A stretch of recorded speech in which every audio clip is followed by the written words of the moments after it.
Welcome to Geeks and Grounds, a monthly game club and weekly podcast where we play games and brew good conversations together. I'm your host, Jenny Wyndham. And I'm Joel Thomas. And it looks like we are at the center of everything, the hole at the center of everything. What does it feel like? It is night and I am in the woods. So this moment that I've been waiting for the whole game. Finally. It has arrived. It's made it. I'm sure it's gonna last the whole time, and I'm never gonna see the sunrise again. I'm gonna just retreat deeper and deeper into the night and the woods. I mean, if you're one of the miners, maybe. Yikes. We're going to be talking about, as you may have guessed, Night in the Woods. We have been playing this game over the month of September, and if you have been with us the entire time, yay! And if you're just starting out fresh, you may want to go back just a few episodes to start at the beginning of this, I guess, arc with us. But of course, you can just listen in if you're just excited to hang out with us for today. That's never a problem. Always. In case you are new here, we have not just a podcast, but a Discord community and a weekly newsletter, so you can stay in touch with all of what's going on in the Geeks and Grounds universe. And you can see all of that at geeksandgrounds.com. So that's where you go if you want to just make sure to sign up for the newsletter, stay on top of the podcasts as they release, and also hang out with the community in Discord.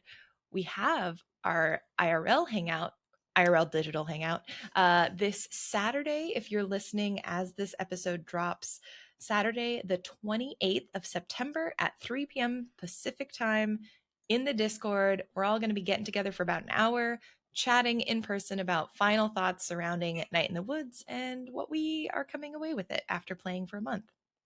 I think the central question, usually we have a lot of deep conversations where we're able to really settle in and think about the themes and motifs. The only question that truly matters for our hangout this month is, if you could only have one character plushie from Night in the Woods, which character plushie would you want? And that's what I'm most curious about, I think, at this point. Yeah, I'm very curious.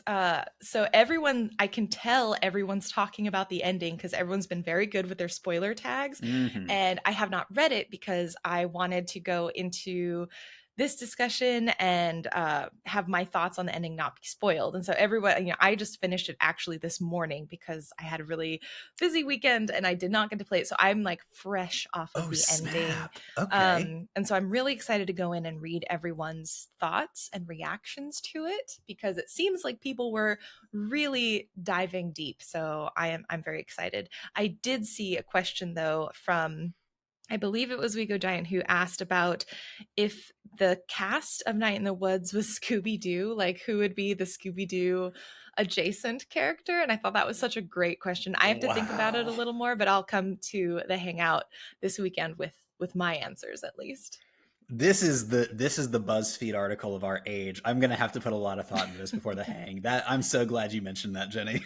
Yeah, that's great. So yeah, thank you, Giant, for that question. It was very, very fun because I couldn't read much anything else. So I was at least a bit of content I can look at. So very excited to talk about Night in the Woods. But we're going to be getting into the finale of the game and our thoughts in just a little bit. First, we always like to stop by the Pastry Case, which is our grab bag of topics from the industry and our personal lives, what we've just been engaging with and what we've found our attention gravitating towards. I'm really excited because I was telling Joel, and we've talked about this before, usually there's only 1 or 2 AAA games a year that will be enough to capture my attention that I really want to get it day one and play. And we are upon the eve. We are so close to the launch of one of those games. Echoes of Wisdom is coming out. I'm so excited. How are you feeling about it? I am so excited. So I was deep into Tears of the Kingdom last summer until Baldur's Gate 3 dropped. And then, as everyone knows, I stopped all things that were not Baldur's Gate 3 for a very long time. But this last week, I was watching previews for the game. And so I spent some time on the flight getting back into Tears of the Kingdom to try and center my mind on it. I haven't been this excited for a Zelda game since maybe Link's Awakening when that got the reboot a couple of years back. I love that it was like a very similar art style. And Yeah. so I'm really into this vibe for Zelda games, and I am really pumped for this new one. Yeah, I am very excited too. Link's Awakening is probably one of my favorite Zelda franchise titles. If I had to pick one, Majora's Mask is up there as well. I haven't played either of those relatively recently, so part of me is like, maybe I use this as a chance to jump back in and play some Zelda. I don't know. But I saw this article in The Gamer by author Rhiannon Bevan, who highlighted something that I thought was really, really cool. Not only is this Zelda game the first mainline Zelda game with Zelda as a protagonist, which is historic. This is Wild. amazing. But it's also a first for the series in that the director is the first female director of a mainline Zelda game. This is the headline. Her name is Sano, and she's had a long career with Nintendo already. She's worked on the Mario and Luigi franchises. She's worked on Mario Party, but she's also been assisting with remakes like the Ocarina of Time remake and Twilight Princess HD. So she's already got a little bit of that footprint in other Zelda titles. So this is her first time as a game director. So it's just like really cool to see this game be a first in a couple of different ways. So, yeah. That's awesome. Yeah, and I didn't know that at all. I was so excited to have a Zelda focused Zelda game that like the director completely like I totally missed that. So this is like that's super exciting. Yeah. I didn't know they were doing an Ocarina of Time remake. That's very interesting as No, well. it already came out. It was the 3D remake that was on like what was it? DS, 3DS, I think is what they're mentioning.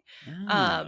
Yeah, so there's already an Ocarina of Time 3D out on like 3DS. I think it's also on the Nintendo Switch Online store? Question mark. I'm pretty sure most of the Zelda franchise, at least through the N64 versions, are on there. I definitely they have like the emulator. So here's a true confession, everyone.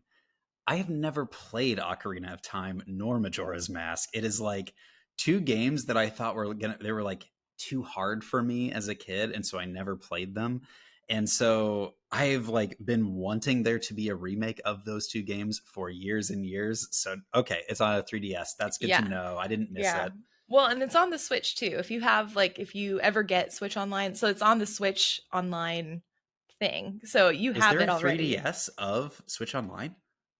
Wait, 3DS is a system. Yes, but like you know how they have like the Okay. emulators on Switch? There's like the N64 emulator and there's the I'm not sure, but they have the N64 Got it. stuff and it's on originally on N64. So Yes. I don't know if 3DS games are on Switch Online. I'd have to check. I haven't been on there in a minute. I think it was like maybe a couple of years ago you and I were talking about the Mario 64 being released on Switch, and you had made this comment like, "Oh, did they like fix the camera?" And it was miserable. They had not fixed the camera. It was still like the C stick buttons or whatever, and Yeah. trying to like move around. And it was so like that element was so miserable that I was like, okay, I'm not gonna play Ocarina until they've like updated the camera mechanics. But maybe that's the wrong mindset. Yeah, I don't know. I feel like for me, as my memories, I haven't replayed these games in a few years. So I don't know if it's just nostalgia, but I don't think the camera for me was as egregious as Mario 64. Like for some reason as a kid, I remember Mario 64 just being like so painful to play. Just in the camera and my capabilities to control it. Yeah. But I don't remember it being like, I remember it being a little touchy at some points, especially when you're like locking on and you're in confined spaces for combat. But I don't remember it being that bad. So I would say if you have Switch Online, like it's worth hopping in. Majora's Mask, I think, is an outstanding title. In some ways, I think I prefer it to Ocarina of Time.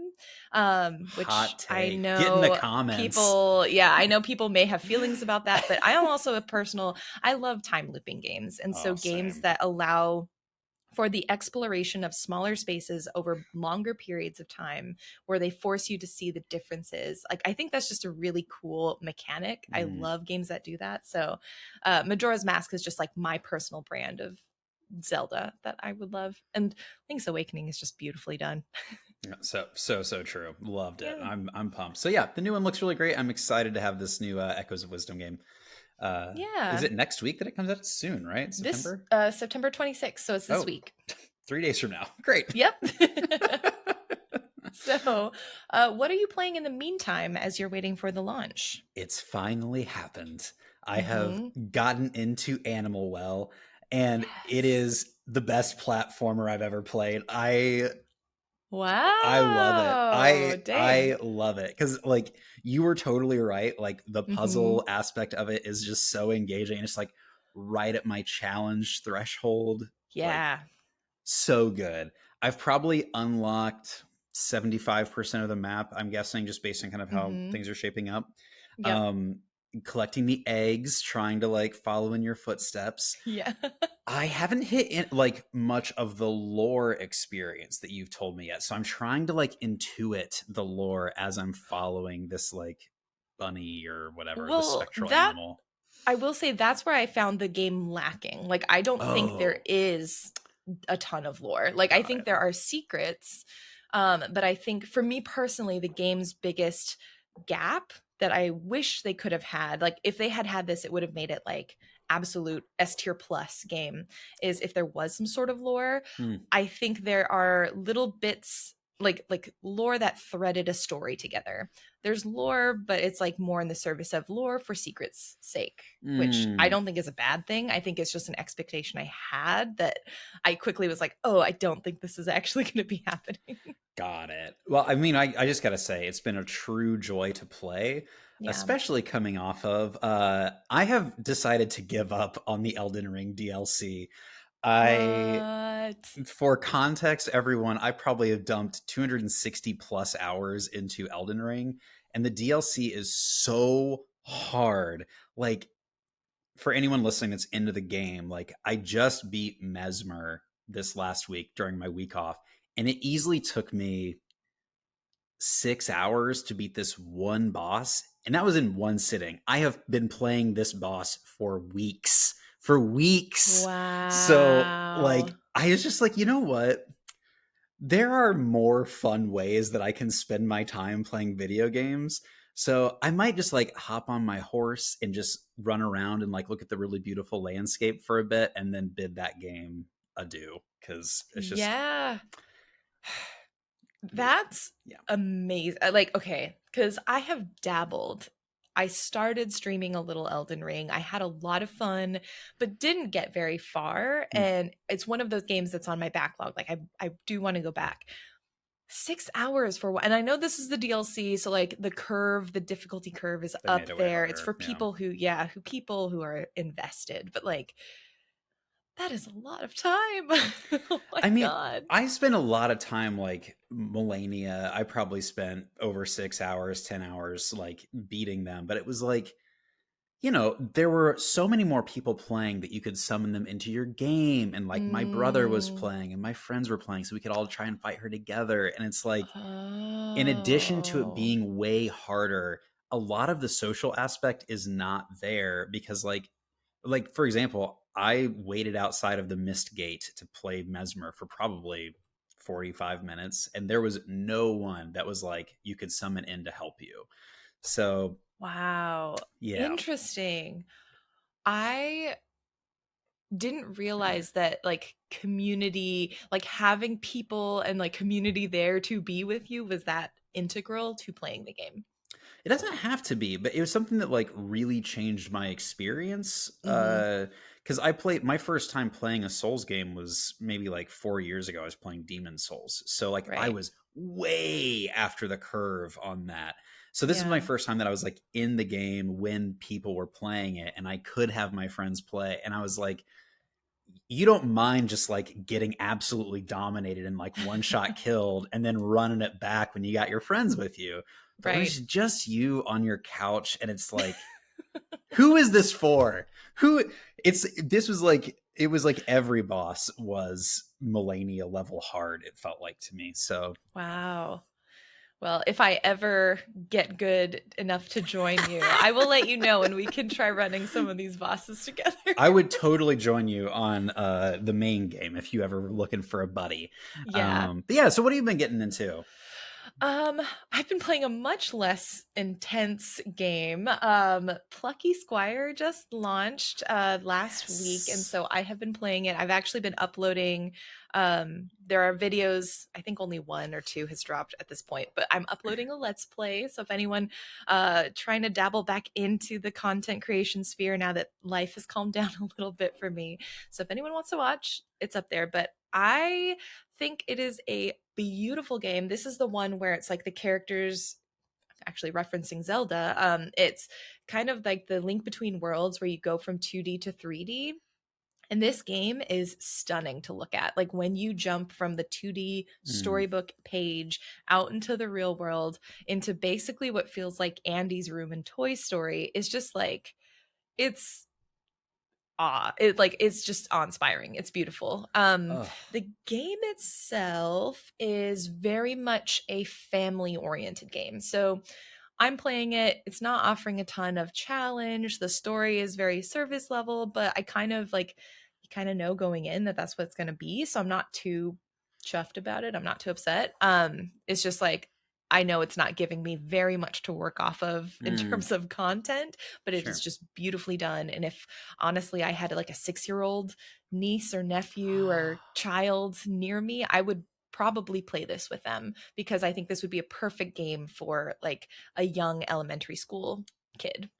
I have one of those. My nephew's about 6. Maybe I'll shoot my brother a message and see if he You should should pick it up. see. Yeah, I think this would be one of those perfect, because like I can imagine as a kid seeing some of the ways that they play with the graphics and just be like, what is life? You know, and the puzzles are pretty simple. And the game also does the thing where they kind of like tell you what to go look at or click on so you can find the answer. So it's like very good for kids who often don't maybe pick up on like the visual clues or like sort of pick up on exploring, and they just need someone to tell them like what's the next step. So yeah, I feel like we've talked about this before, the like Spider-Man on N64, where like yeah, the like I was like trying to get through this bank vault, and they kept like Spider-Man's voice keeps saying, I have to put the bomb in a safe place, and I for the life of me couldn't figure out what to do. I just like kept dying holding this bomb, and then eventually my mom was like, put it in the safe. so maybe you and your nephew can play the Plucky Squire together and just like get those puzzles. Yeah. And I've been reading, honestly. I'm almost done with Way of Kings. I'm trying to catch up to you. I know you're on like book 3 by now. No, probably. I'm only in 2. In 2? Okay. Yeah. There's a chance. So I'm very close to done with the Way of Kings. I also picked up from the library How High We Go in the Dark by Sequoia Nagamatsu. And this is based on a community recommendation in the Discord. So thank you, Valis. It's basically where each chapter is a short story detailing a person's perspective on a time in which a pandemic, fantasy, sci-fi, not real world pandemic, not COVID, but a different pandemic is in play. And it's really beautiful, and I can tell it's already going to make me cry. It hasn't yet. I've gotten close, but I have a feeling I'm going to be crying during this book. So if you find catharsis in that kind of story, I so far highly recommend it. I'll probably be finishing it this week, I think. So yeah. I need to do an update actually. Yeah. Last week I had talked about The Elusive Samurai as kind of this really gorgeously animated Ghibli thing. I got into like episode 2 of this show, and there's some of that weird like pedophilia stuff happening where there's like an adult guy that's like hyper focused on this young boy. So probably not going to keep going with that, but just in case anyone else was taking that recommendation, yikes. Okay, no. I'm dropping it. Just want y'all to know that that's kind of something that I hit in case you hit it too. That's good to know. Yeah, very good update. Thank you for that. Yeah, anime can be such a Why? what is it? Yeah, it's Why are you just doing this? sometimes you're just like, oh God, just oh no. Um, in terms of other, let's see, other Pastry Case news, notable releases for this week. So, in addition to Echoes of Wisdom, which is coming out on the 26th on Nintendo Switch exclusively, we've got 3 PC games, which I am super excited for. Tiny Glade, which has the demo out still. I don't know if it'll be out during launch, but Tiny Glade is out on the 23rd. This is where you are in a sandbox diorama world making cozy cottages and ruins and just honestly enjoying the atmosphere, and it's beautiful, and I don't even like these kind of games and I love this game, so very excited. Bloomtown, a different story. Again, this is a what is it, Americana meets Pokemon meets like life sim game, pixel art RPG, turn based. I'm very excited for that.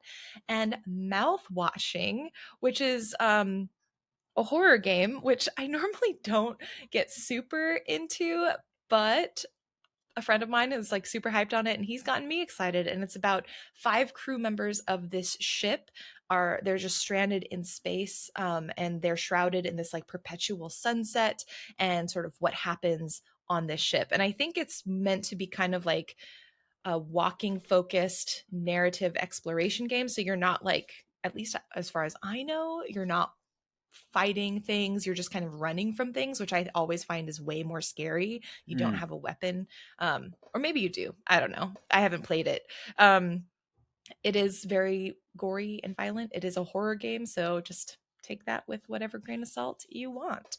As always, links to the game's pages as well as everything we talk about is in our newsletter that comes out the day after the podcast drops. So if you're listening to this right now and you have not signed up, go to geeksandgrounds.com and you will get this newsletter every Wednesday, sometimes Thursday, but mostly Wednesdays, with all of the info you need.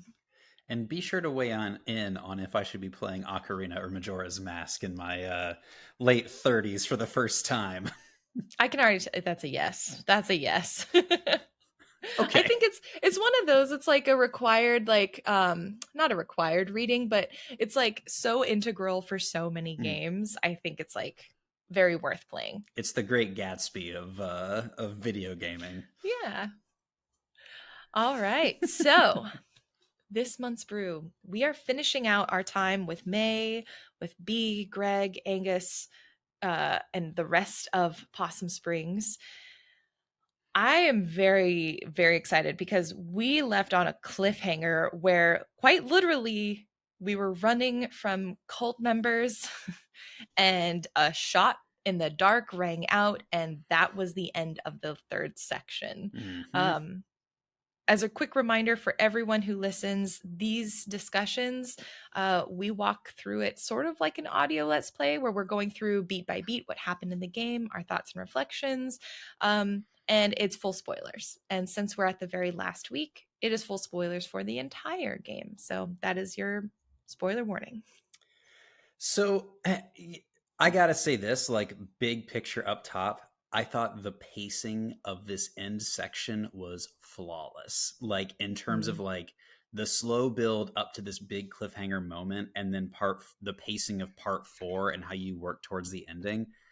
I haven't played a game where I have felt so like it's really easy for me to like lose immersion if the pacing is off, and that didn't happen to me one time during this final part. I was so in the thick of it from the moment this like part 3 gunshot happens.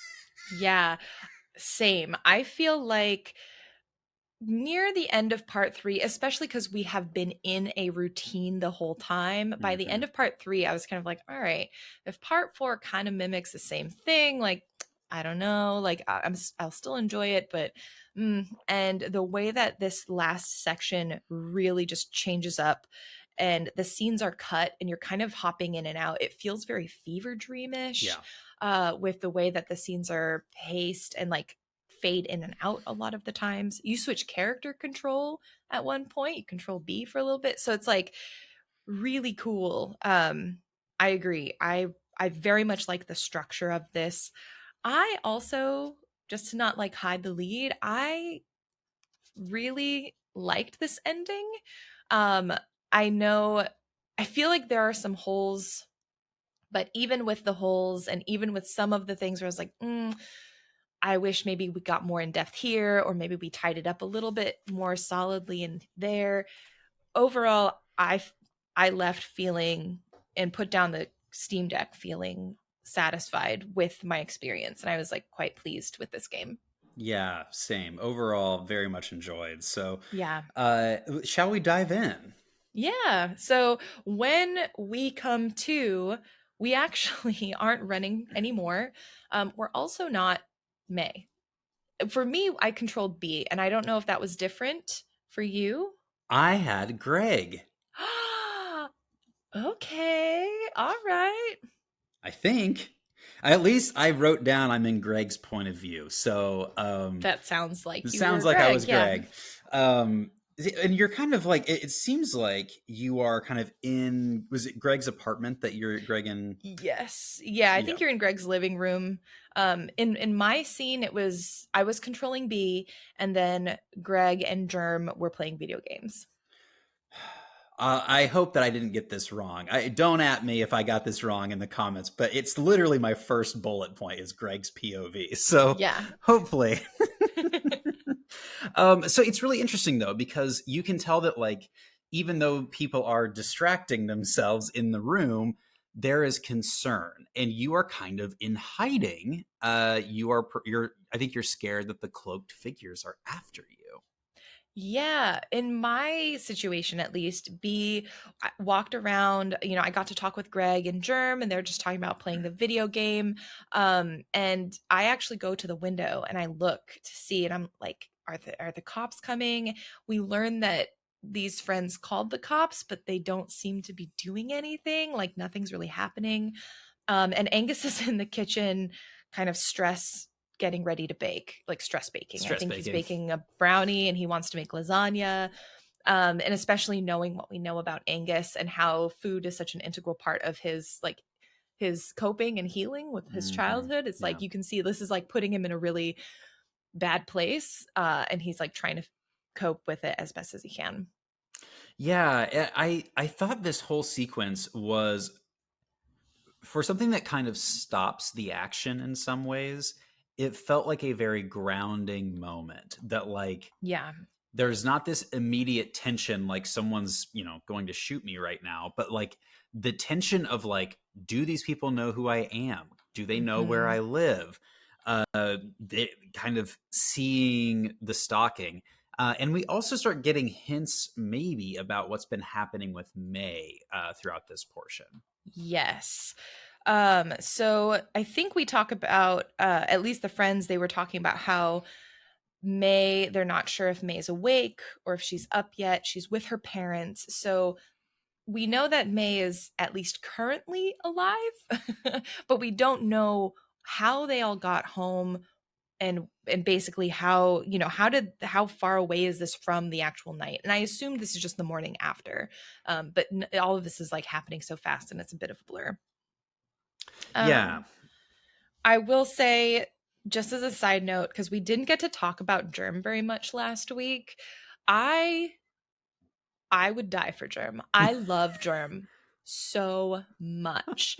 I think he's a really interesting character because he's sort of this tertiary friend. Like he's Mhm. not really in the friend group, but he's always he's always at band practice and he's here right now. And if you I don't know if you use the chance to like talk with him, because there's a couple of hangouts that you can have with him before all of these events, and No. you learn very high level things that I learned about Germ. He has this like little hideaway spot in the sewers underneath the bridge right outside of town where he feeds this possum that he calls rabies, which is like we bonded because I feed my miracle rats and he feeds rabies. And Mm. we had this like nice little pet moment together. And I learned that Germ doesn't believe in ghosts when I got the chance to ask him about it. And when delving further, we learned that his brother has passed away. And so when May is like, well, why don't you believe in ghosts? Germ says, well, my brother would have visited me. Like, Oh. and that like broke my heart for this poor guy. Like, what the heck? So yeah, I just wanted to shout out Germ and how much I really adore this, and I've grown to love this character, even though he's just kind of like there a lot of the time and a little bit awkward. He's great. You know, I only had minuscule interactions with Germ, and I still loved him. I thought he was such a Yeah. cool character. It's like, oh, this is a person that I certainly would have been friends with in high school. Like, Yeah. love this dude. Just a So, little weird in the best ways. yeah, exactly. We then cut, I think at least my notes, Mhm. is just cut to May, bottom of a cliff, like shambling. And we are moving to the right, which is interesting. I noted that because like we've been primarily moving to the left for so much of the game. Mhm. We're moving to the right. It feels like it's dawn, and we end up sort of walking out into the street from the woods and like passing out in the street. So not great. And this is what I assume a bit of a flashback, like we're cutting back in time Mhm. to see what's happened to May and how they got back home.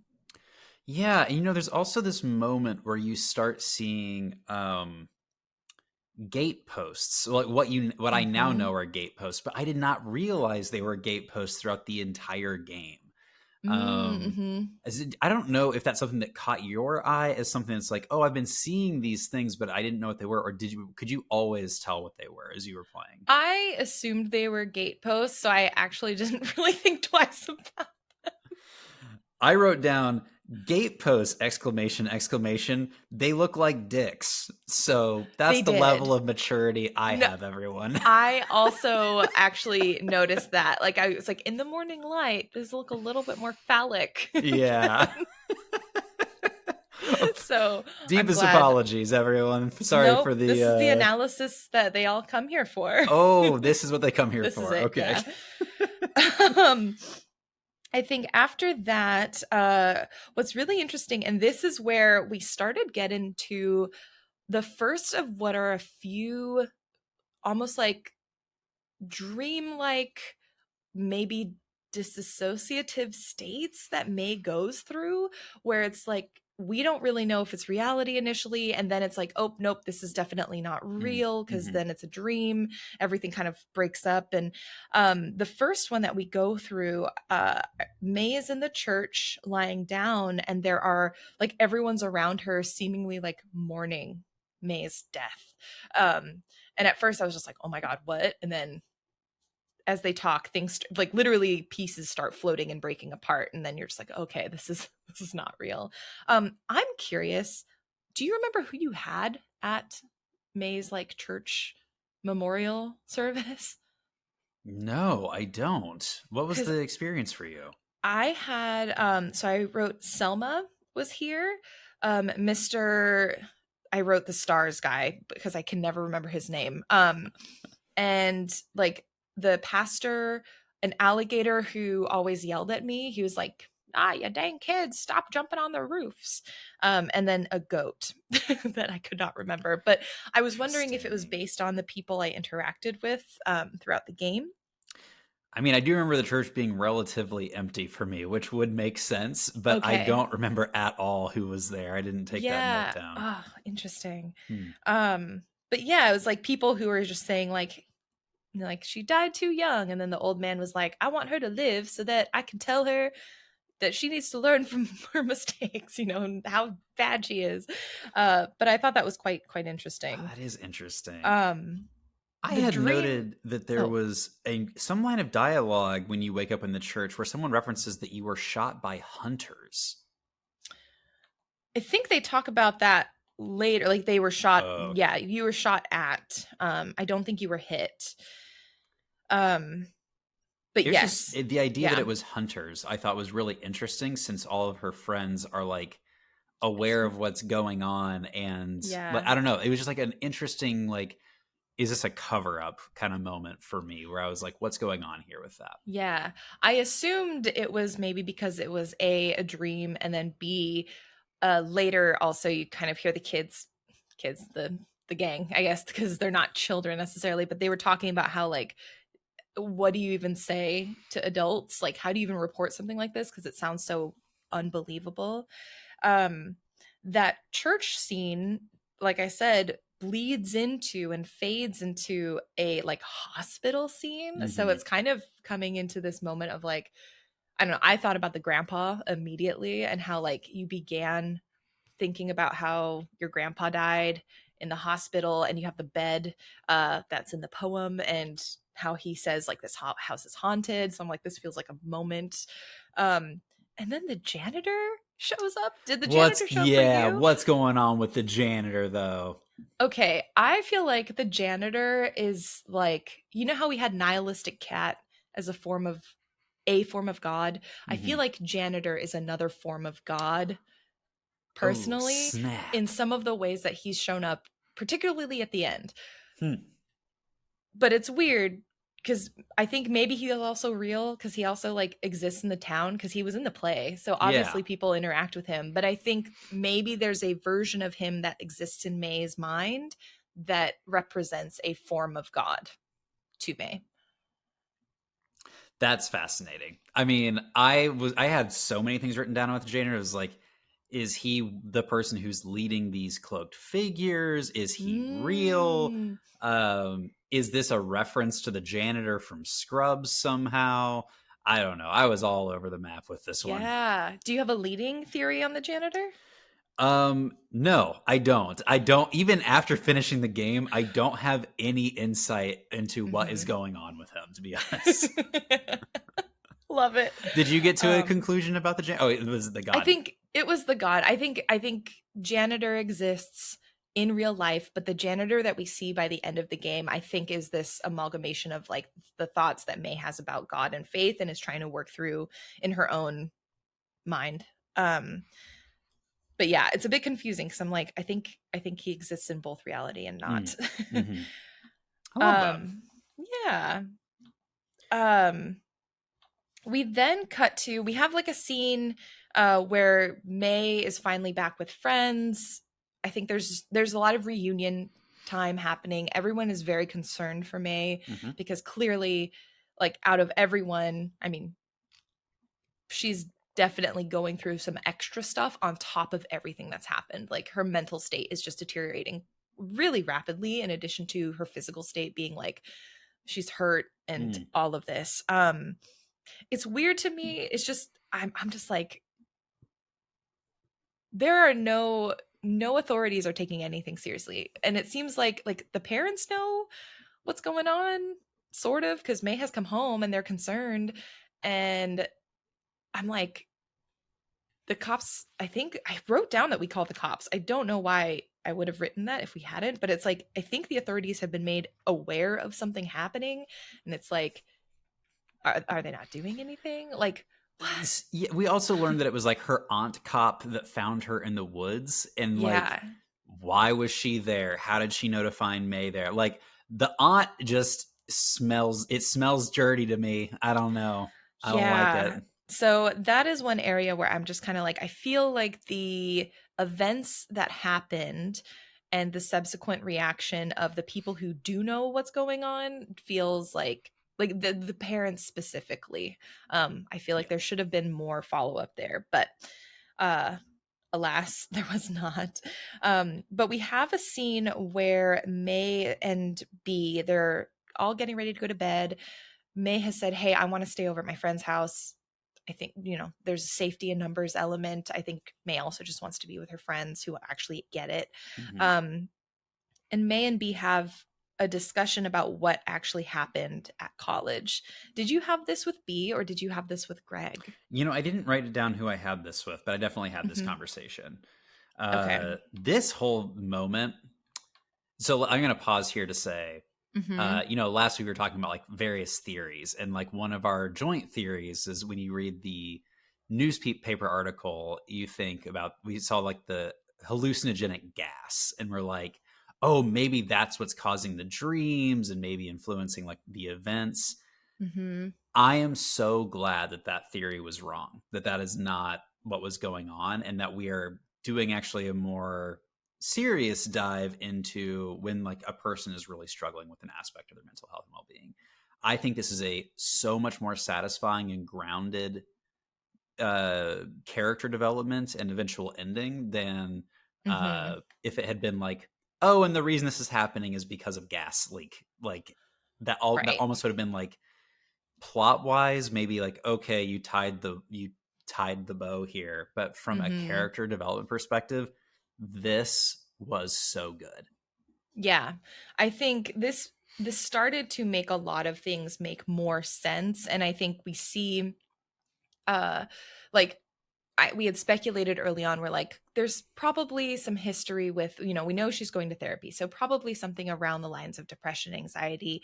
Then the further that we go down, like literally into the center of the earth, into the mines, we see much more serious. Again, it's like these sort of like disassociative moments where literally May kind of goes out of her own body into something else and like wakes up later, moments later, seeing that she's walked a few steps and like her friends are like, you were sleepwalking, what was going on? And so yeah, I agree. I appreciate that this went into a more sort of real and Mm-hmm. grounded place versus just the fantastical, like the gas is doing this. I think someone could argue like, oh, maybe it's exacerbated by the gas, and it's like, sure, that's Yeah. fine, but I think this is far more um I think interesting to me as a player and as a person who's interested in what's going on with May. And so I appreciated, yeah, that it wasn't just like, and it was the gas the whole time. Yeah. Never been more happy to be wrong. Mm-hmm.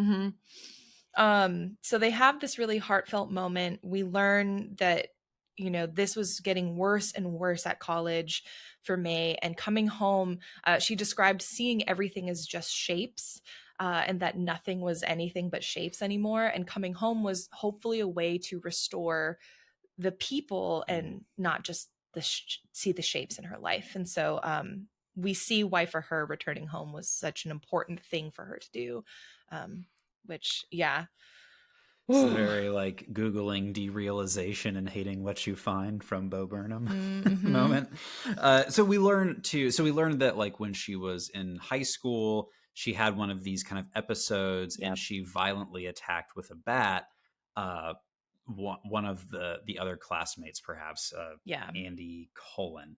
And Mm-hmm. so, as a college student, she starts again having this kind of derealization, Right. like escaping from reality, and so to stop another violent episode, comes back home. I thought there were a lot of interesting parallels here between this and the dream sequences. This and like I Mm-hmm. mentioned that I had the like playtime with Gregg where you have a baseball bat and he's tossing you light bulbs, which felt like really out of nowhere, but like once you know about the baseball bat thing, I can't help but like start seeing it everywhere, Mm-hmm. and it's something that like feels like if I were to play through this game again, I would want to like notice where are all the times that there was a baseball bat that I should be noticing, and Yeah. is there a story being told there? Yeah. One of the things that I started thinking about was how, and this is maybe not intentionally done by the developers, but the ways that the artist, like with the visual style, used a lot of geometric shapes. A lot of the ways that the silhouettes are used and colors, particularly red and blue, I think also adds to, like, if I were to play this again, I would pay much more attention to that, knowing what I know about May now. And I feel like this game would feel very different to play. Like, I remember at the beginning, we were like, man, May, like, come on, you're kind of a jerk. And, May is not the most socially adept person, but I think going back, I have a lot more like both empathy and sympathy for her than I did at the very start of us playing, like Yeah. having learned more about her. Like, yeah, So, maybe it's okay that she's not making her 12-step action plan for what comes next to their life. Maybe she does need to take a bit of a breather before whatever right. comes next comes. So, yeah, Yeah, that I was real. think I will put this in the newsletter, but I saw this tweet that I thought was just like, well, I don't know, whatever a post is on Blue Sky. Um but is this person who said like mental health stigma be like, "Oh, it's okay to not be okay." but make sure it's on your time off and it doesn't affect your productivity, and you really make up for the inconvenience it created for others. And it's one of those, just kind of, is a bit of a reaction based post, but it made me think about May and how, like, clearly she's going through a lot mentally, emotionally. And while there is a bit of a support, like, she has a support structure to lean on, there still is this overarching, like, societal pressure of, okay, but when are you getting the job? Like, when are you getting back on your feet? Why are you not going back to college? And I don't know. I saw that post and I was like, man, I'm thinking about Night in the Woods now. God, that's really good. That's really, really good. Well, and it makes me appreciate her friends, right? Because May has not been the best of friends. And we've talked about, like, all of them are flawed in their own ways. All of them have been not great friends to one another in a lot of different ways, but they are still there for each other. And I think that's what I appreciate most about this group is, even though they're like, man, May doesn't always make the right decisions, we're still going to be there to catch her when she falls, like literally carry her through some of these moments. And I think I appreciated that a lot when looking at their friend group. So let's talk about the friend group, because our next big sequence, the hole in the center of everything. Yeah. We kind of have our big Goonies moment, Scooby-Doo experience that takes us through towards the end of the story. So my notes here kind of indicate that, like, May leaves and we eventually make our way back to the woods where all your friends show up, and you kind of chase a cloaked figure to the caves. Yes. Gregg has a crossbow, which I'm just like, my dude. I forgot to mention this, but, like, in one of my escapades with Gregg, we shot a crossbow as one of the mini games at this, like, God. the forest god, which is this, like, mascot that was in the middle of the room at woods that they made. And eventually, when you take the, like, mascot from the grocery store or whatever out of his apartment, you are replacing the old thing that you were shooting with a crossbow. So that's that's the significance of that. So it's like Chekhov's crossbow. Like, I knew it was there. That's so funny. But yeah, Gregg coming out and shooting a guy with his crossbow was like one of the funniest moments. It's like, Gregg's a real one, honestly. Yeah, I love this friend group. Like, I think, again, I'm a big sucker for sort of the found family trope, and this group of friends is like, I just adore them. Actually, I wrote this down.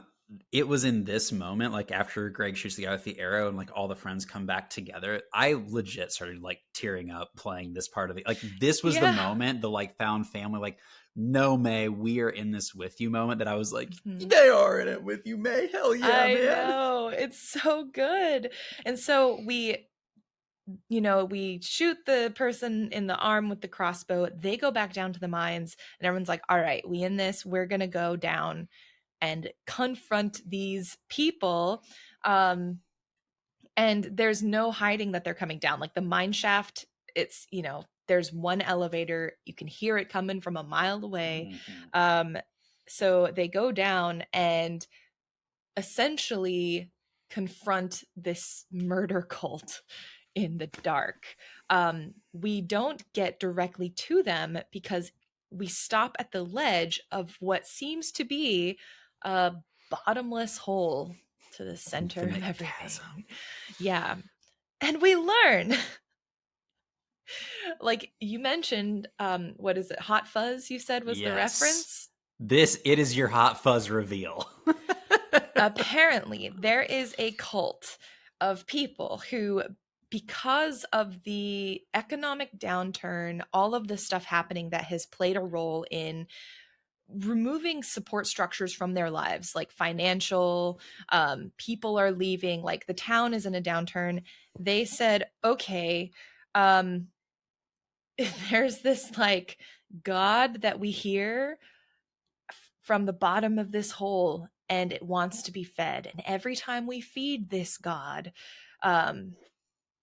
good things happen. Like, we throw someone in, and the flowers on the hill grew that season. we didn't throw someone in and the blizzard of 2010 happened. And so they are, as this game explores faith, like they have taken a whole different turn, and they have created a cult murder faith uh, in this town here. What did So you feel about what this? I'll say is like this concept is obviously not new. Hot Fuzz had that moment. In American Gods, there's like a really famous Mm-hmm. moment where there's a person that's like killing a kid every so often by throwing them in the trunk of a car into the middle of a lake. Like Mm-hmm. this idea of like the community has to sacrifice someone to keep the crops growing is obviously a long standing like trope and story element. Right. What this game did brilliantly was tie the cognitive dissonance and the silliness of that idea to a lot of like, at least in the States, like conservative ideology. Like Mm-hmm. literally they list these things in this order. The government is sending jobs overseas, which the government is, or is it Mm-hmm. corporations? uh Migrants are taking our jobs here, My God. and people are too lazy and so they won't get a job. And it's like those three things are not compatible. Like your cognitive dissonance that you have is this Mm-hmm. in that ideology is the same cognitive dissonance that means that you are able to somehow justify throwing someone in the bottom of a well to keep your Mm-hmm. society running. And I thought that like tying those things together so directly and immediately was brilliant writing. Like just one of Right. those things where you're just like, oh, who among the powerful in our society are this cult? Who gets thrown under the bus so that they can Mm-hmm. keep alive this really toxic and incoherent ideology?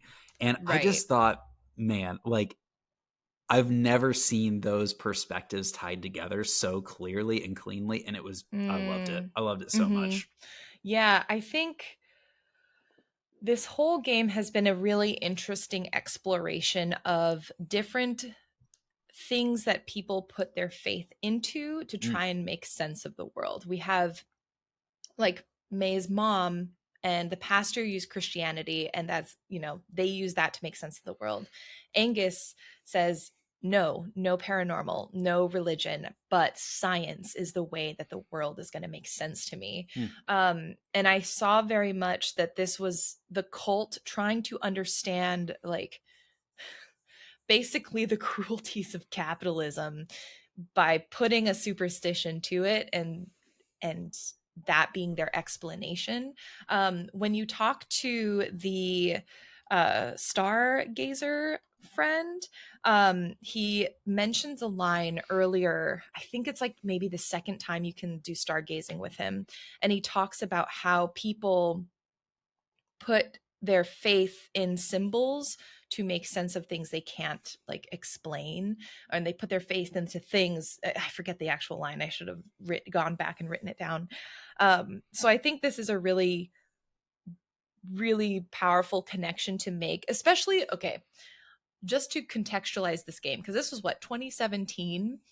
And when this game came out, I did not play it, but everyone who I knew was playing it. And these are people who are like college aged kids who maybe also, at least where I went to college, people were like kind of thinking about capitalism, but not really. And it was a lot of people who were like not from places like Possum Springs. And so I think putting it together in this package mm.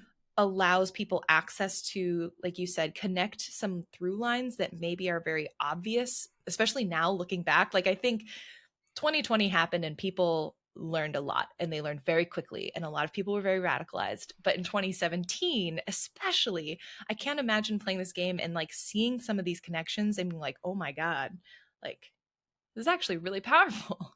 So Mm. yeah, Yeah, you know. I have not thought about that. I'm going to reflect on that before our hangout this week, Mm, because that is something I'll need to really think about is like mm, how much would these messages have resonated with me in 2016, 2017 versus how they resonate with me now, almost a decade later.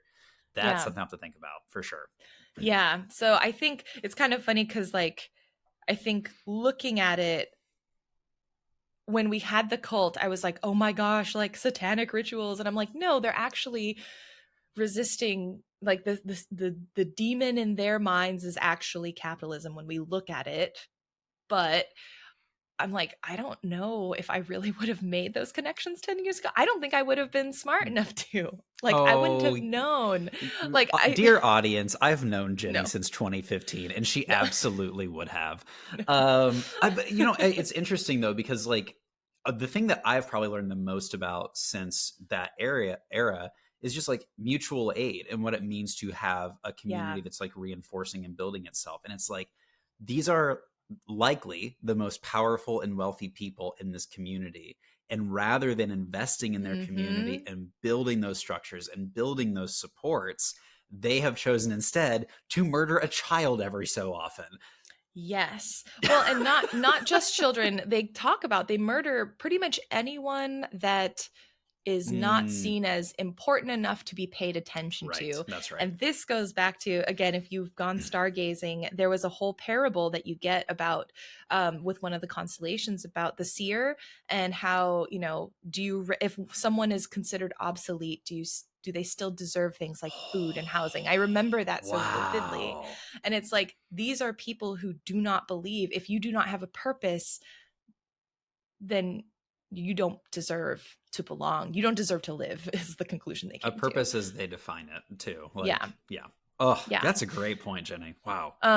So yeah, I think it was really interesting that we got this moment with the cult, and again, it's sort of the darkest form and most hopeless form of belief, and like this is kind of what happens when you invest in the whims of this system is you really which this is the Eat Your Young reference from Hosier. If anyone's listening to the album like I am, I was listening to that and Eat Your Young, I was like, oh hey, this is a very good song for this moment right now, because they're literally like throwing and feeding their young to the bowels of this cave, the demon that lives there, you know?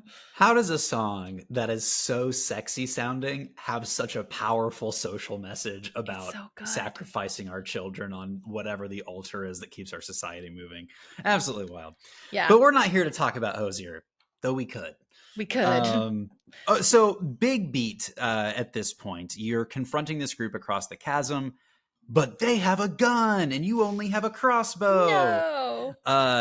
But it seems like they kind of are going to let you, they try to convince you that what they're doing is right. And they kind of want you to help carry the mantle, which is an absolutely wild, like, you've been following these people. You have to know.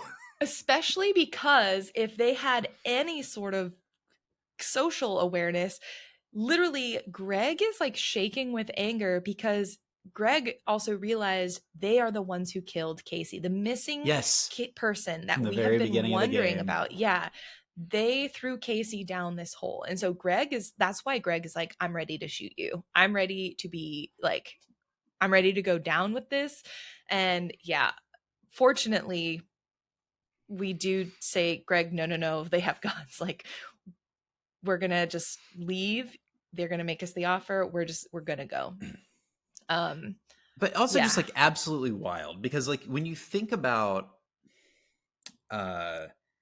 where a lot of revolution comes from in our society, it comes from the people that are among the most marginalized and the people that have been kind of trampled on by the status quo.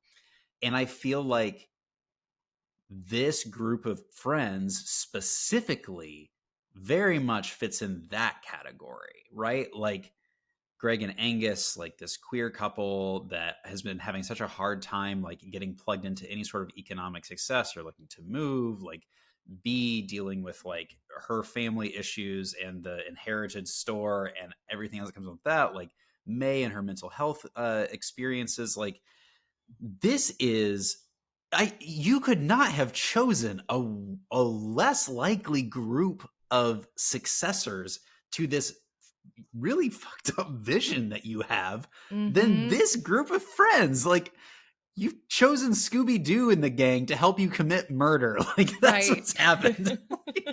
It's, yeah, which again shows how tone deaf and sort of like unwilling to see what is in front of them. It's just, they're just fools. Yes. Honestly, they're just fools. And so the crew go back. We take the elevator up. Yeah, we take the elevator up, and this part, the wildest part of the whole game. My jaw was on the floor because I was not expecting this to happen. As they go up in the elevator, preparing to walk out, turns out one of the figures is there with them and tries to pull May back into the elevator. Mm-hmm. The crew, they do not back down. They hold on to May. They pull her.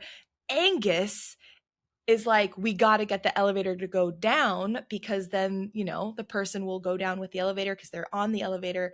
But the person is pulling and trying to hold on to May, and their head is just outside the elevator shaft as the doors close and the elevators drop back down.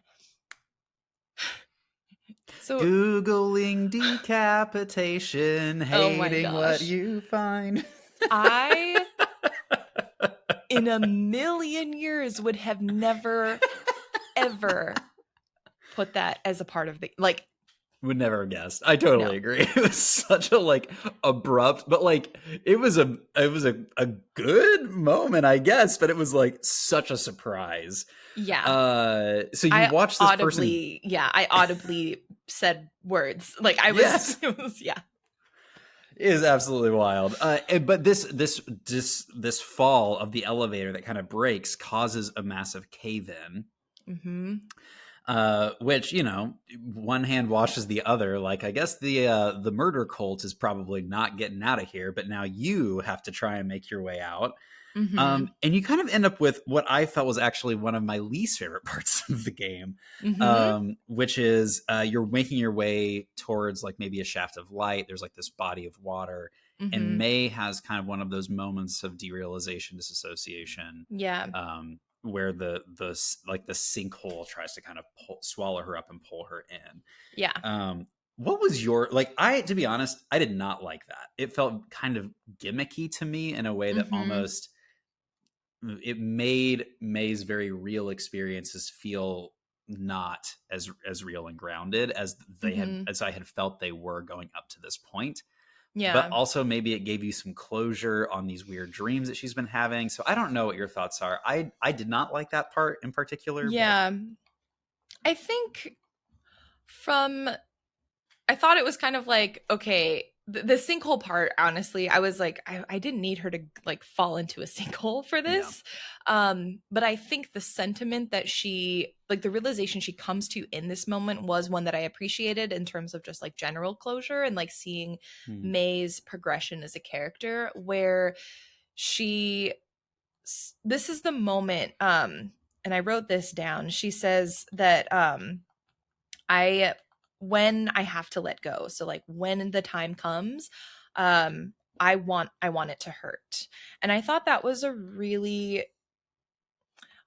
I appreciated that. This is maybe one of the first times I feel as a character we've seen her admit out loud that she wants to care about and she wants to have spent the time and the energy investing in things to be able to have that emotion that if it's taken away, there's pain. We saw a little bit of this with Nihilist Cat when she asks well, what about the leaves and the trees and my friends? And we know that she's not, or at least the way that I'm interpreting her character, she's not a nihilist, but she still is struggling to figure out how is she supposed to navigate this world and what does she believe. And I think seeing her at least come to the realization of I'm going to hold on to this as much as I can until I have to let go is an admission that to me showed growth on her part. It's maybe it's going to go back and forth a little bit, but this is the first time we've seen her want to fight for something, I think, in the whole game. I really love that take, Jenny. I hadn't thought Mm-hmm. about it like that. That is a very, very cool Yeah. perspective on this scene. Yeah. What did you take from the scene? Honestly, not much, which is why it Mm-hmm. felt like such a showstopper for me. But the Mm-hmm. idea of like, I think it, for me at least, it was, I think Gregg like grabs her hand and pulls her out of it. Mm-hmm. That was really meaningful to me. Yeah. Like that community, that found family, that like person that like, yeah, like these are all really like kind of not broken characters, but like characters that have serious issues, but like Right. that they're able to surround each other. That felt very good to me, like correct Yeah. in that way. Mm-hmm. We do begin making our way towards a light shaft and kind of calling out for help. And who comes to the rescue? Our dear friend Germ is at the top of the well, in the woods. Let's go, Germ. Yeah, so we know that Germ lives out in the woods, and apparently Germ says he heard Gregg's yelling and came down to investigate. So wait, is Germ the knight in the woods after all the K our knight in the woods after shining knight all in the this woods. time? There we go. Don't get at me in the comments. Germ is the knight in the woods. He lowers a cave, and then naturally, Germ's got some dynamite, so we're gonna just blow up the cave system. Which this part, I was like, you know what? I'm just gonna roll with it. I loved it. It's fine. Yeah, it was interesting. They have this moment where they're like, "Hey, we kind of murdered all of those people in the murder cult," and then I found it not super surprising the more I thought about it, but in the moment, Angus was like, well, they were going to murder us and, trolley problem. And you know what? I would do it again, and so that was really interesting to me. Love that. Because again, I see Angus typically as the most soft spoken of the crew. So in that moment, I was like, oh, whoa, Angus. Okay. But Angus was the one that pulled the lever. So at least from what I can recall. I mean, and like Angus is a survivor of extreme physical abuse and harm. So yeah. I really, really liked this, to be honest. It was like kind of cathartic to me. It's like, oh, like, is this going to save the town? Probably not. But is this going to stop a serious problem happening in the town? Yes. So yeah, I don't know. There was also a beautiful conversation in this, like in that final piece there, where they talk about the illusion of control. And I also found that to be really compelling for these particular characters, because they're all trying to like take the reins of their own destiny and their own life in some ways, in different ways. And the idea that it's like, there ultimately, like, there are so many factors that influence like who we are and where we are. It's like, yeah, we don't really have full control over that, but like, I just thought that the conversation itself was a really cool one at this moment. Yeah. Did you have like a particular line that like stuck out to you, or just sort of the general, the fact that they were having that conversation? It was just the conversation itself. So it wasn't like there was a specific quote that was meaningful. It was just like the conversation itself in that moment felt meaningful. Yeah, I agree. I think the one, and this is one of the holes that I felt like, I kind of wish the game like went a little bit further, was I feel like the way that it was framed a little bit is like, hey, we murdered the murder cult, so perhaps like maybe the town will be okay. And I think B does say a line of like, well, we don't know if everyone was in there. And so I think the struggle for me is, as the game was winding down, I was like, yes, and like, this is a thing. Is this where you're going to leave it? Like, I was hoping that in this, perhaps some wider, maybe not change for the town as a whole, because I think there are, like, for them, like these bigger systems that they alone cannot fix. But even this idea of, hey, if we know this thing has like found legs within our community, how are we going to directly make sure and use the knowledge we have so that it doesn't happen again? Or like any remaining members that may not have been at last night's meeting, aren't just left to continue to do what they're doing. So I think like that's the one area where I was like, I kind of wish that the crew was far enough along in their journeys to think about that, but I also think they may not be at that point.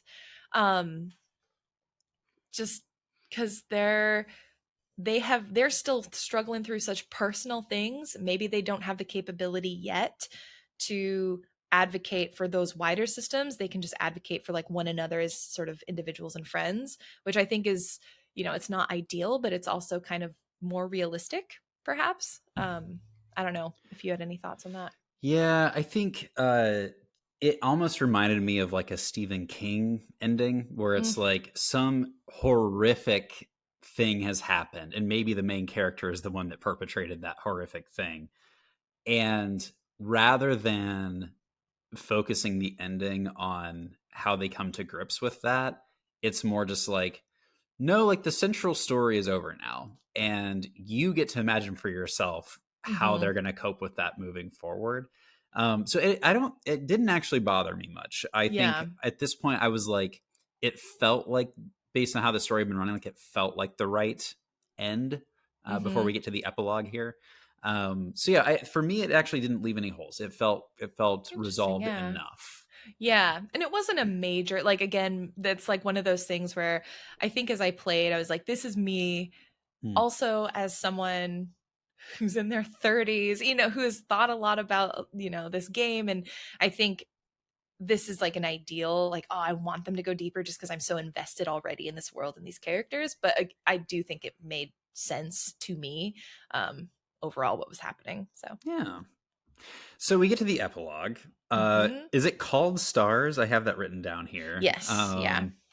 And I think broadly speaking, I might just hit like a couple high notes for me with this epilogue. You can finally go to the right when you leave the house, and you can make your way over this. You can like look at the bridge and see this beautiful like sunset type thing. And there's you could have done that earlier. What? Yes, you could have done that. I think I'm like, maybe, what is it, part 3? Because I know I did that at least once in part 3, because when you hang out with Germ, you go to the right.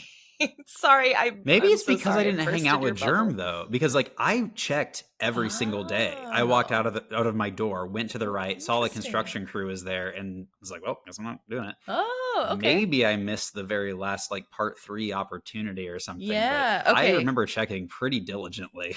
Interesting. Okay, that's cool. I mean, the thing that I really liked, though, I guess maybe a nice thing that it was the last thing that I did, but going and seeing a sign that says "You're not lost, you're here" was just like a very like, I already know that like this crew is breaking up and they're moving to different areas or whatever, but like there was just something really like wholesome about that sign. Yeah. I don't know. Oh, I love that.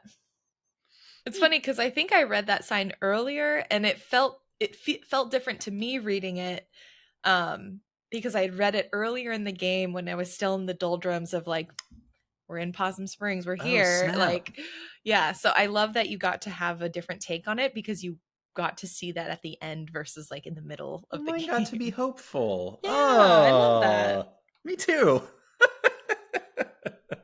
Kind of the last thing that I have, like, it was a conversation with the mom, a conversation with the dad, but like a big decision that May is at least in my story, May is going to go live with Gregg and Angus. She's going to move and meet up with them. So I loved that. I thought that was an awesome next direction. But I just kind of like speed ran the epilogue. So I'm curious to know like if there were other big beats that you experienced as a part of this. Yeah. So my ending was a little bit different. I had a really lovely conversation with my mom.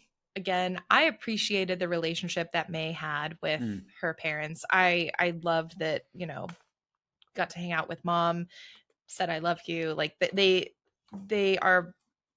lovely parents. Love that dad was like, I hate my job. We're going to explore unionizing. I'm like, yes, go dad. Get it, Dad. Yeah. So outside of the Miller's bar, you know how there are always those two characters that were like, go, oh gosh, Smelters or whatever, the team that they were cheering on.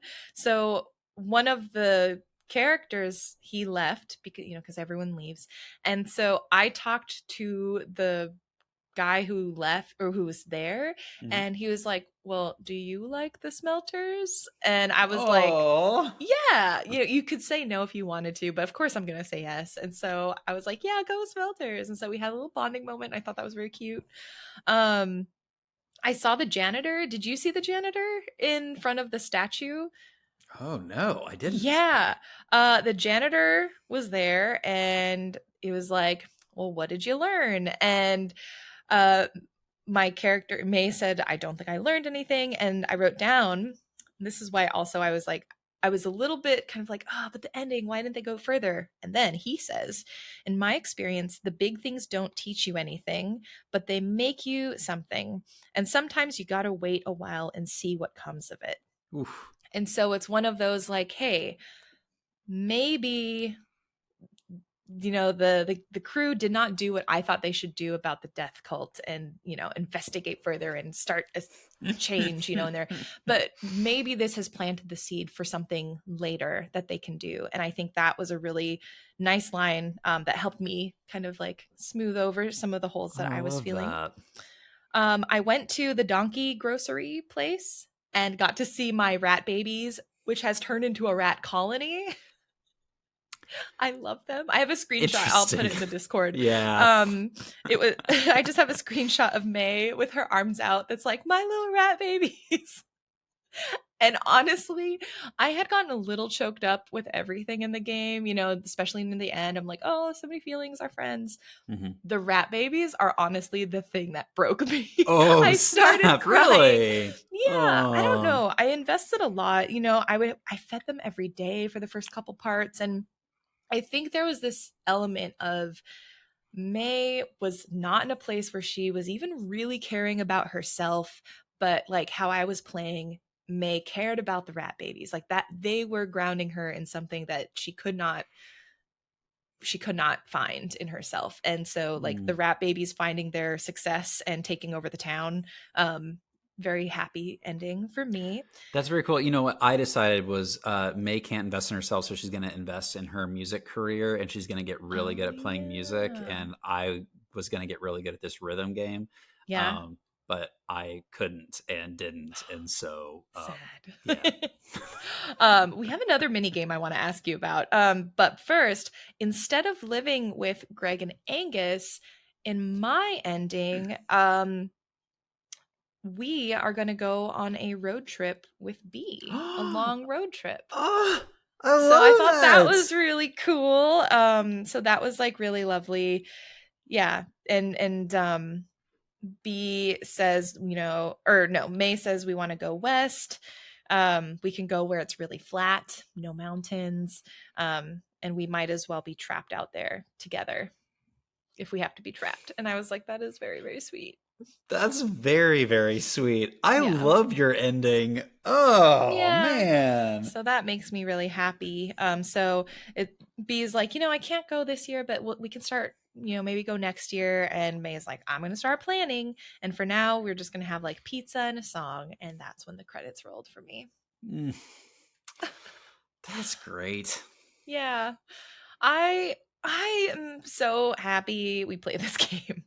I honestly was very apprehensive because it's been such a hyped game. I was like really trying not to let other people's um feelings and sort of like glowing reviews impact, and I try not to think about them when I played. I was just like, I just want to go into Mm. this and like see what I get out of it. Yeah. I really, really like this game a lot. I think this is probably every game is honestly, I'm so sorry because you are in a year where I've played 1,000 times Resist, and genuinely I think about it every day still. Yep.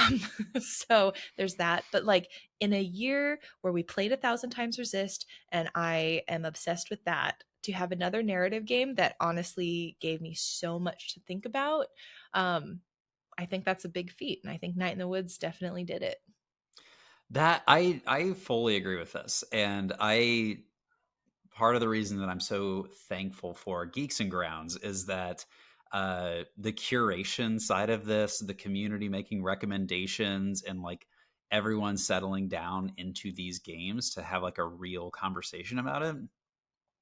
I just feel incredibly lucky. And this is just another one of those experiences where we got to tackle complex topics both in the game and out of the game with the creators. We got to learn more about like how we would have played this game in 2016 versus 2024. Like there is such a rich experience here, and I'm just incredibly grateful that we got to play this one. And I would play again at some point. Like really enjoyed it. Yeah, I'm very curious. And one of the questions that I'd love to ask folks for you to ponder, or if you're coming to hang out, maybe have a response that you've thought of, is what you think about sort of the difference in especially if you've played it before, and if you played it at launch, like has there been a difference in the lessons you've taken? Do you still feel the same about the game, whether it's you loved it and you still loved it, or you didn't like it and you still don't like it, or maybe has something changed? I'm really curious because both of us are playing this for the first time, and so I think I'm looking at it, and I don't know why, but I was very cognizant of the fact that this was a game that came out in 2017 the whole time we were playing. And so it was really interesting because I wasn't even really trying to do this, but I was playing from that lens of like, hey, this is what it's like in 2017 to explore some of these topics that we are still talking about in 2024. So if anyone's who's played it, twice, especially with a wider range between those times, I'd love to hear what that experience was like. Oh, man. Yeah. Well, thanks so much for joining us, everyone, here at Geeks and Grounds. Any big action items for us that we have to make some announcements about, Jenny? Yeah. So just as a reminder, if you are listening as this episode is coming out, September 28th at 3 p.m. Pacific in the Discord is our hangout time. So come in. We just chill for an hour. It's very low key. You don't have to have your, you don't have to have audio or your webcam on, or you have to have audio to listen, but you can participate without a mic. You can just type into the chat. We have the stage available for anyone who wants to take it and share that way. But really, we just want to use this as an opportunity to just gather and be with other people. Even if you're there just to lurk, it's always nice just to have, a little time when you're just listening and spending time with other people. I think I was listening to an episode of Ologies. I don't know. Do you listen to that podcast? No. Joel? Okay. I'll put it in the pastry case. I was listening to an episode about fun, and what is fun and like what is the science of fun. It's a very fresh field, and I think what really struck me about it is the importance of community and like people in finding enjoyment in things. And so just encouraging you to spend time and hang out with us, spend time in the company of other people. If it's not us, that's fine. But, just take the weekend, maybe find someone else to talk about Night in the Woods with. But it's important to spend time with people. So I think I'm very excited for the hangout for that respect as well. And then last thing, we are starting our next game now, I guess. The first podcast for Signalis will release on October 1st, and we will be playing and discussing the first section of that game. If you would like to take a look at the playthrough guide, see how the sections are sort of generally divvied up for the month of October, you can go to geeksandgrounds.com, sign up for the newsletter. All of it's coming out in the newsletter. So definitely go there to get all of the info for Signalis, our October game. And I think that is it. I'm hoping. I feel like I'm forgetting something, but well, I guess all it's the too more late. reason to be subscribed to the newsletter so that you can hit all the things that we forget. Yeah. It's been an absolute pleasure getting to read everyone's comments and thoughts on this game in the Discord. Thanks so much for hanging out with us. I remembered. And Jenny has remembered. If you would like to be in the next episode, have your voice play in the podcast, I would really highly encourage you to submit a voicemail. It is in the Geeks and Ground website. It'll be linked in the newsletter. And let us know maybe initial thoughts going into Signalis. Have you played it before? What are you excited about? What are you apprehensive about? Just some intro thoughts to get us going on the game. So if you're interested, please submit that to us by September 30th so that we can put it in the podcast. Okay, thank you. Yee! Well, may all of us find our own night in the woods, and may he also have dynamite. Bye! The Geeks and Grounds podcast is produced and edited by me, Jenny Wyndham. The logo is designed by Lee Thomas, and the theme song for today is Tidal from the Night in the Woods OST. In addition to finding episodes across YouTube, Spotify, and Apple Podcasts, you can hang with us on Instagram at Geeks and Grounds, and reach out to us with questions, comments, thoughts, or feedback via our website at geeksandgrounds.com. Thanks again for listening.